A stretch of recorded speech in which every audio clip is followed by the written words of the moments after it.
Lebanon Prime Minister addressed the nation announcing his resignation and that of his government in the wake of the blast. In Trinidad and Tobago, elections to appoint a new government are being held. The World Health Organization Director General said that it's never too late to control a COVID-19 outbreak. From the headquarters of Telesur English in Havana, Cuba, this is From the South. I'm Laura Palmero. Prime Minister Hassan Diab addressed the nation announcing his resignation and that of his government in the wake of the blast, which is also called disaster beyond measure. In an impassioned speech, Diab berated Lebanon's ruling political elite for fostering what he called an apparatus of corruption bigger than the state. Diab compared Tuesday's explosion to an earthquake that rocked the country, prompting his government to resign. 3 cabinet ministers had already quit, along with 7 members of the parliament. I declare today the resignation of this government. God save Lebanon. God save Lebanon. God save Lebanon. Long live the people and Lebanon. Syrian lawmakers, some clad in masks due to the COVID-19 coronavirus pandemic, attended the first meeting of the new parliament following the July 2020 legislative elections. The vote was the third to take place in Syria since the conflict began in March 2011. This year's elections followed a new wave of United States sanctions that came into effect last month. The poll was held during Syria's worst economic crisis and currency crash that has dragged most of the country's population into poverty. Around 1,600 candidates ran this year for the 250 seats possible assembly.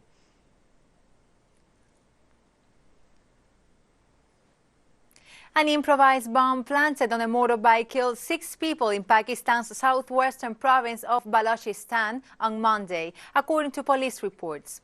The vehicle carrying personnel from the country's anti-narcotic force was believed to be the target of the blast in Shamang town, close to the border with Afghanistan.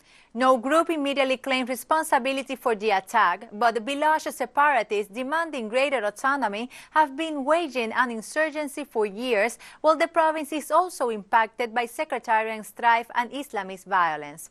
Mineral-rich Balochistan, bordering Afghanistan and Iran, is the largest of Pakistan's 4 provinces.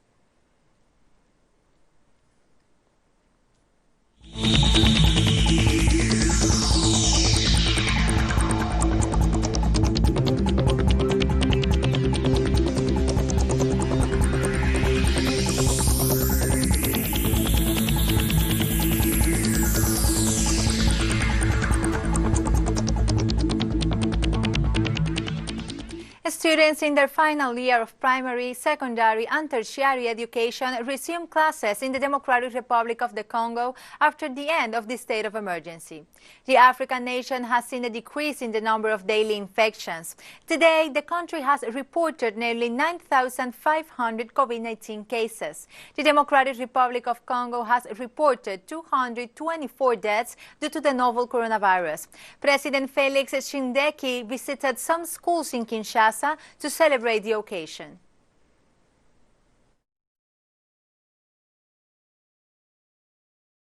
We have infrastructure that allows us to have 400 places, but we can't put 400 students in a class. So we split up the classes so that we can observe social distancing measures. What we're going to ask you to do is to be careful about coronavirus disease. It's true that we have lifted the state of emergency, but the disease, the virus, is not gone. You concentrate on your studies. We'll take care of the rest. I wish you a happy end of the year.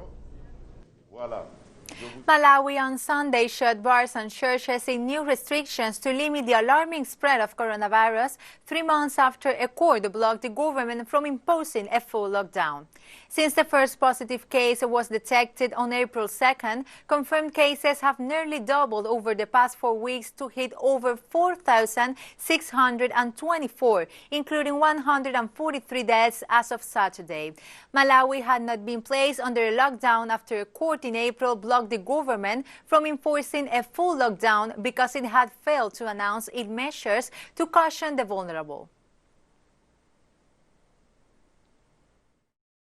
We were not consulted. We did not even receive prior notice about the development of these new rules and regulations. For that reason, we express our displeasure.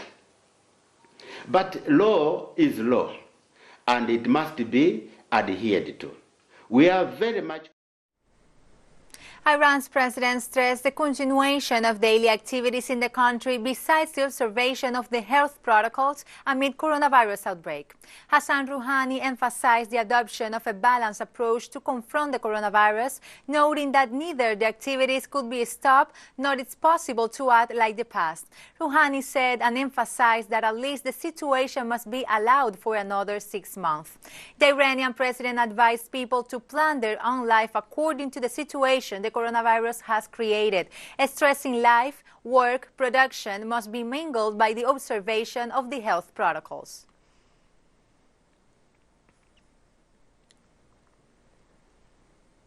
French prosecutors formally opened an investigation on Monday on the killing of a giraffe guide by a gunman in a Niger giraffe park in what is considered to be one of the safer places in the West African country. A group was attacked just before noon. An ambulance sent by the French military station in Niger and found the bodies in the giraffe reserve in Koure. The victims were 6 French citizens and 1 Nigerian working for the active Geneva-based impact initiatives. The other victims were Nigerian guides. One of the biggest French NGOs, Acted, has been present in Niger since 2010 and provides aid to displaced people and local populations who are particularly vulnerable due to the conflicts in the region. French prosecutors said in a statement that opened an investigation for murders in relation to a terrorist undertaking.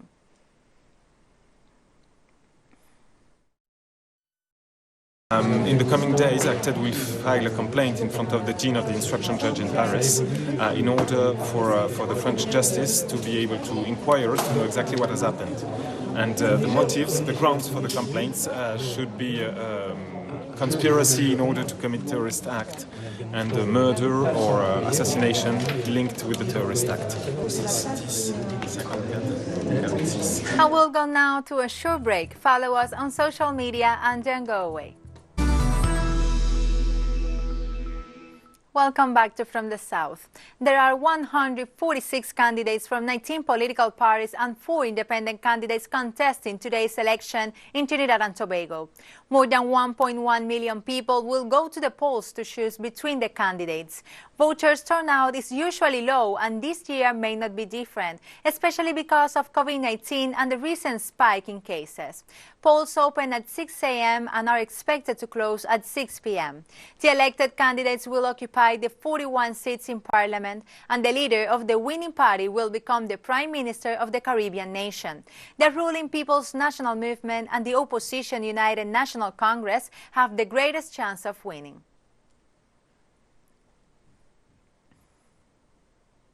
Following bilateral talks on Sunday, President of the Cooperative Republic of Guyana, Mohamed Irfan Ali, and President of Suriname, Chandra Kipersat Santaki, pledged their commitment to improve the relations between the 2 states. During a media briefing, President Santaki indicated that the conversation between the 2 heads of state was extensive, covering multiple sectors, and was aimed at strengthening the existing relationship Guyana and Suriname share. The talks also focus on opening up emerging sectors and infrastructural links that can create opportunities for human resources in both countries. After the media briefing, Suriname's President Santaki reaffirmed the importance of cooperation between both countries. With the mandate of both people of the nation, we have to accomplish our mandate on a very comprehensive way, but also with the same confidence what the people gave us to accomplish their objectives through the democracy and to achieve a lot of activities, to have a better communication, to better cooperation, and also good understanding between those 2 nations. That is the And also the President of Guyana, Dr. Mohamed Irfan Ali, highlighted the importance of bilateral cooperation. The private sector of both countries will collaborate and be a part of this transformational landscape that can bring tremendous benefit to our countries. We have also settled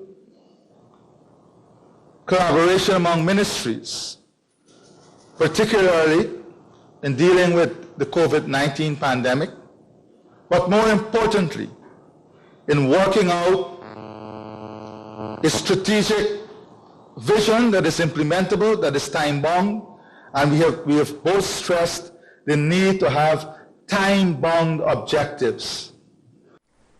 Roadblocks and protests have intensified in Bolivia after the lack of answers on a definitive date for the presidential elections and in demand for the resignation of the de facto president, Janine Áñez. Close to a week of protests, roadblocks and mobilizations organized by civil organizations in several regions of the country keep uninterrupted, specifically in La Paz, Cochabamba and Santa Cruz. Meanwhile, the Bolivian Central Workers and Farmer movements assured that roads blockades will be maintained on 100 routes in the Andean region, despite the pressure of irregular groups against the population. At least 60 protesters were arrested and 40 still remain in detention. Farmers and miners convened in a march to be held this Monday in retaliation in the government's decision to extend the presidential elections.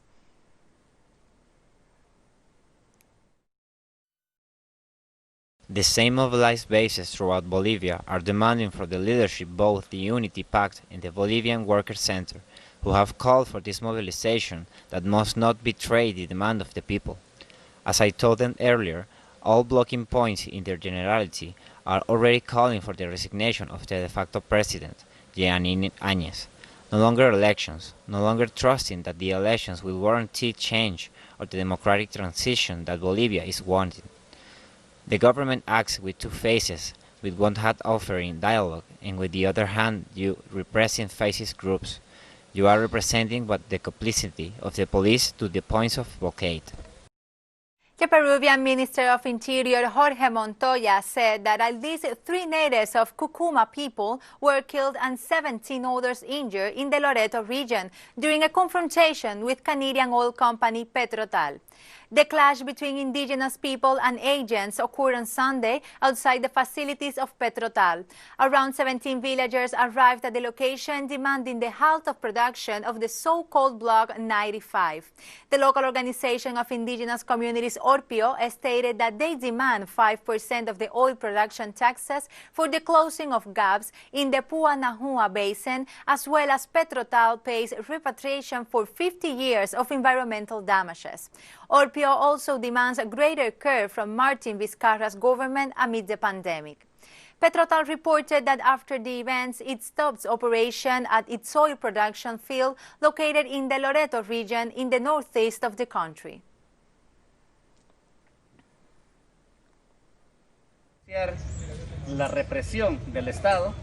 To denounce the state repression through the national police of the Cuncamas brothers of the Puinahua Basin, exactly in Block 95, managed by Petrotal. The indigenous brothers, with the will to talk, went to speak with the leaders of the oil company with the aim of gaining access to the territorial control. Territorial control is a measure of force with the purpose of demanding that the state and the company close the breaches of poverty that exist in the area. In Brazil, COVID-19 cases continue to increase as the Latin American nation registers more than 101,000 deaths. The Latin American nation is the second most affected country by the novel coronavirus pandemic in the world. Today, the nation has confirmed more than 3 million COVID-19 cases. The alarming numbers put into evidence the deteriorated health system in the region.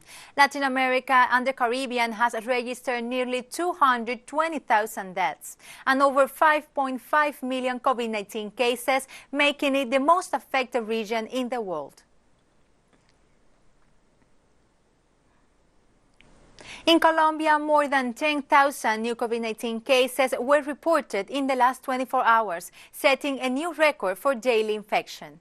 According to the nation's health ministry, nearly 390,000 people have tested positive for COVID-19. The country reports nearly 13,000 deaths. The nation's capital, Bogotá, continues to be the most affected, followed by the departments of Antioquia, Córdoba, and Valle de la Cauca. Health authorities also confirmed the recovery of over 212,000 patients. Welcome back to From the South. The World Health Organization Director General Tedros Adhanom said that it is never too late to control a COVID-19 outbreak and repeated the guidance on governmental and social cooperation. This week we will reach 20 million registered cases of COVID-19 and 750,000 deaths. Behind these statistics there is a great deal of pain and suffering. Every life lost matters. I know many of you are grieving and that this is a difficult moment for the world. But I want to be clear. There are green shoots of hope, and no matter where a country, a region, a city, or a town is, it's never too late to turn the outbreak around. In the United States, a woman has been killed and at least 2 people are in critical condition as a result of an explosion on Monday. The disaster occurred in a residential area of Baltimore City. According to local media, it was a gas explosion that caused at least 3 homes to collapse and several others to be damaged. Rescue workers are working on site trying to locate the other possible victims. We will keep updating the information in following broadcasts as the situation unfolds.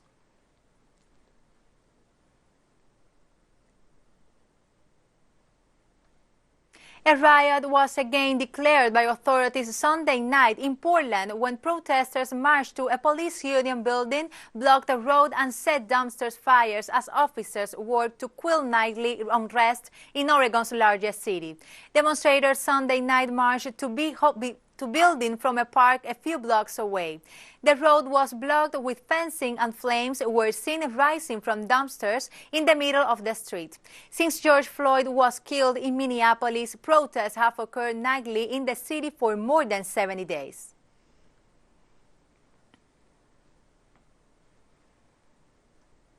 The Chinese government sanctioned 11 U.S. officials, including Senators Marco Rubio and Ted Cruz, in retaliation for similar U.S. moves against Chinese officials. In response to the wrongdoings of the U.S. side, China has decided to impose sanctions on some people that behaved badly on Hong Kong-related issues, starting immediately. U.S. Senators Marco Rubio, Ted Cruz, Josh Hawley, Tom Cotton, Pat Toomey, and U.S. Representative Chris Smith. The President of the National Endowment for Democracy, Carl Hirschman, President of the National Democratic Institute, Derek Mitchell, President of the International Republican Institute, Daniel Twining, Executive Director of Human Rights Watch, Kenneth Roth, and President of Freedom House, Michael Abramowitz. In the United States, COVID-19 infections continue to increase as the northern nation reports nearly 5.2 million cases. The North American country is by far the worst affected country by the pandemic, with the highest death rate in more than 165,000, only ahead of Brazil, which surpassed 101,000 deaths. Meanwhile, President Donald Trump was accused of flouting the Constitution by unilaterally extending a virus relief package. Belarusian President Alexander Lukashenko won re-election with 80% of the vote at the country's presidential election. The Central Election Commission affirmed that Svetlana Tikhanovsky, a former English teacher who emerged as Lukashenko's main rival at the election on Sunday, won 9.9% of the vote. The whole election day was marked by clashes between protesters and the police. Reports say that most of Minsk had been shut down by law enforcement officials in an effort to avoid demonstrations. Students in Berlin, Brandenburg, and Schleswig-Holstein regions returned to the classroom after months away due to the novel coronavirus. Plexiglass windows for teachers, compulsory masks in the corridors, and disinfectants in the music and sport halls are just some of the measures welcoming students and staff back to school. According to Johns Hopkins University, Germany reports a total of 10,120 active cases. When we play together during the break in the courtyard, we don't have to wear a mask. It bothers me to wear it because it makes it harder to understand me, and yes, it's quite annoying. We have plexiglass windows which protect from spill in every classroom so that the teachers, specifically those from at-risk groups, are a little better protected, or at least feel that they are. We have means of disinfection for musical instruments, for sports classes. We try as much as possible not to mix the groups, and in this way we hope to start this new school year as well as possible. Sun seekers flocked to beaches over the weekend as parts of Western Europe sweltered in a heat wave. A day after Britain recorded its hottest August day in 17 years at 36.4 Celsius, much of its southern coastline was packed with visitors, many of whom had been forced to abandon more exciting foreign holidays because of COVID-19 travel restrictions. There was a similar story across other parts of Europe, where many residents endured weeks of lockdown earlier this year. No relief is expected until Wednesday, with the soaring temperatures compounding the pressure as the coronavirus outbreak worsens. Researchers warned this week that climate change will likely bring more hot weather to Europe.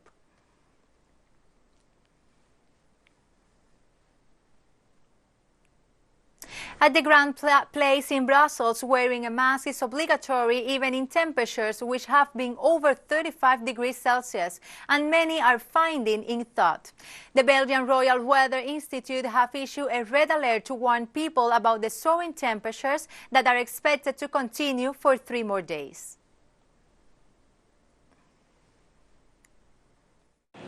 Wearing a mask under this the sun that's so hot right now, it's just so hard to breathe, and especially that if you are like inside a building that has no AC, it's really just so uncomfortable. But looking around, most of the people here are wearing their mask, of course, to protect themselves and the others, but I mean, it's still like, it's hard. I know it's uncomfortable, but we are trying to protect each other, so that's a good thing, I guess. So. Greek emergency services and residents face up to severe damage on Monday after flash floods sparked by a storm on the island of Evia left 8 people dead. Those in the village of Burtsi were removing mud and debris from their homes after a nearby river burst its banks. Parts of Evia saw rainfall that reached 80% of the annual rainfall for the area in the space of a few hours overnight, Saturday to Sunday. Greece's meteorological service has said authorities estimated that 3,000 residences had been partially or totally damaged by floodwaters, and police said many local roads are impassable. The death toll was updated to 8 after the body of a man missing after a storm was recovered Monday near the Greek mainland, Greece's Coast Guard said.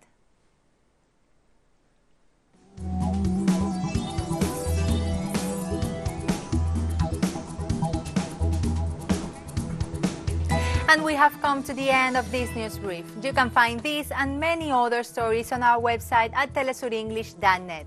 Join us on social media, Facebook, Twitter, and Instagram. For Telesur English, I'm Laura Palmero. Thank you for watching.